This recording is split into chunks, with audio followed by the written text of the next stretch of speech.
Hi, everyone, and thank you for stopping by Thriving and Beyond today. My name's Leslie.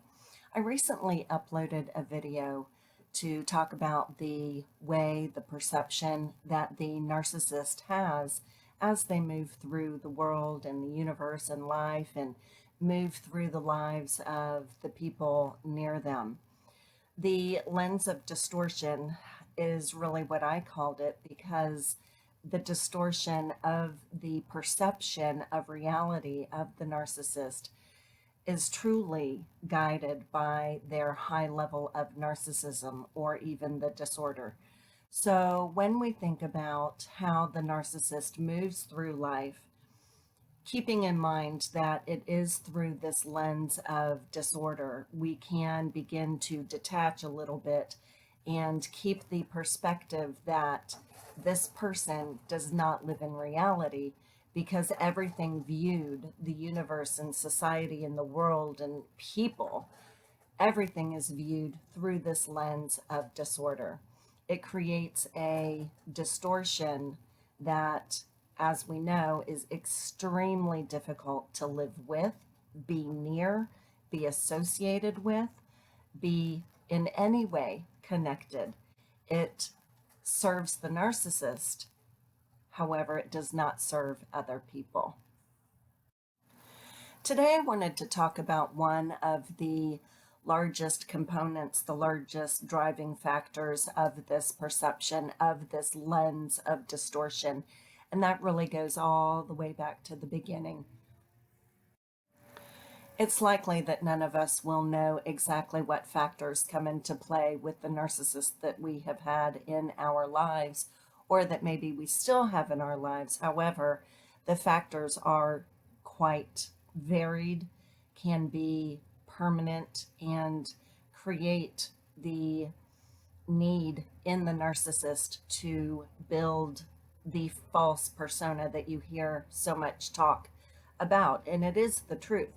However, this creation of the false persona, of the fantasy self, comes from such a deep level of shame that the narcissist, somewhere early on, had to create a different persona, a new persona to which they could attach their conscious lives to, a persona that they really had to adapt and adopt as their own. This level of shame is so deep and dysfunctional that on any conscious level, it is very rare that any narcissist will admit to it, feel it, be able to admit that it is there, to work through these issues. That those opportunities really are long gone because the creation of the false persona, the false person, the fantasy self happened long ago. That fantasy self is what the narcissist holds on to so tightly that anything or anyone or any comment or any statement that goes against this fantasy persona, the fantasy self, the false self, anything that challenges that will be punished in some way. I could list a million ways that punishment could come about, and I'm sure you could also. The level of shame and the cover up that comes afterward, and it's a process. Early in childhood, the narcissist will learn what works, what doesn't work, but somewhere along the line, that false self overtook and overrode everything else. Of course, we know that that is kind of a level of delusional thinking that along the line, along life, that is not how we move through issues. We don't cover them up. We must meet them head on. However, the narcissist never did this.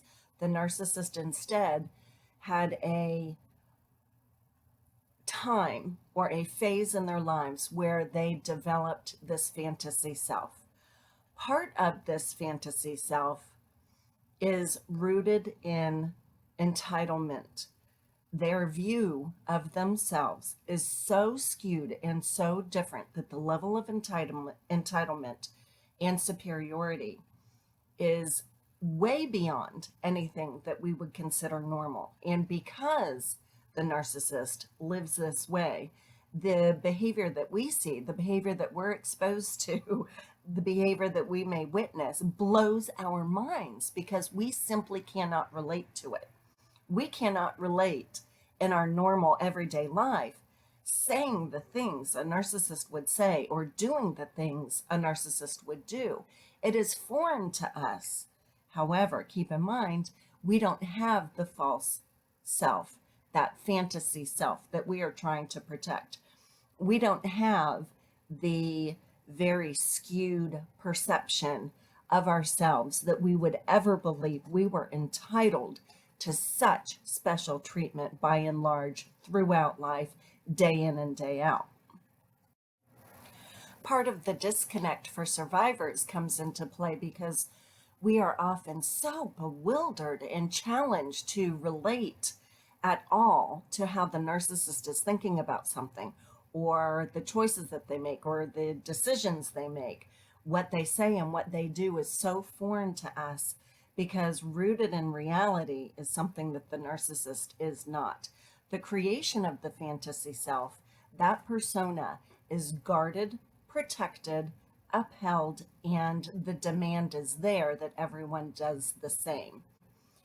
The ego of the narcissist is so fragile, which is why we receive such awful treatment and punishment anytime we have a criticism or anytime we have something to say that might challenge the narcissist's view of themselves, which is that fantasy self.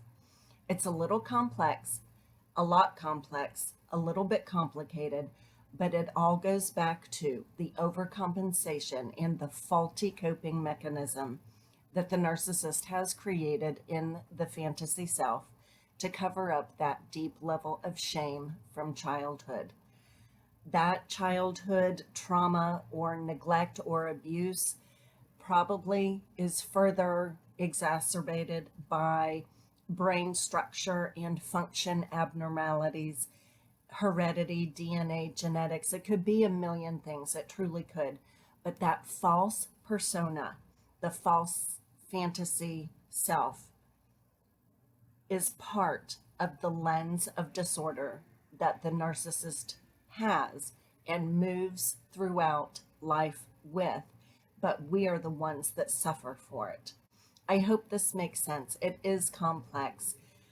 By and large, and just at the base root, keep in mind that the narcissist developed the fantasy self, the level of superiority, the level of entitlement to overcompensate. It is an overcompensation for that deep level of shame. No one can live up to the fantasy that the narcissist sets for other people. That's a whole next topic or another topic that I'll cover soon. But I wanted to get this out. I wanted to give you guys just another piece to think about, that level of entitlement is really coming from the lens of distortion, the lens of disorder that does distort the perception of the narcissist. Please take care of yourselves, stay the course, faith in this journey. You know I'm sending you blessings, and I hope to see you soon. Thank you again for checking in today. Take care, and I'll see you next time. Bye for now.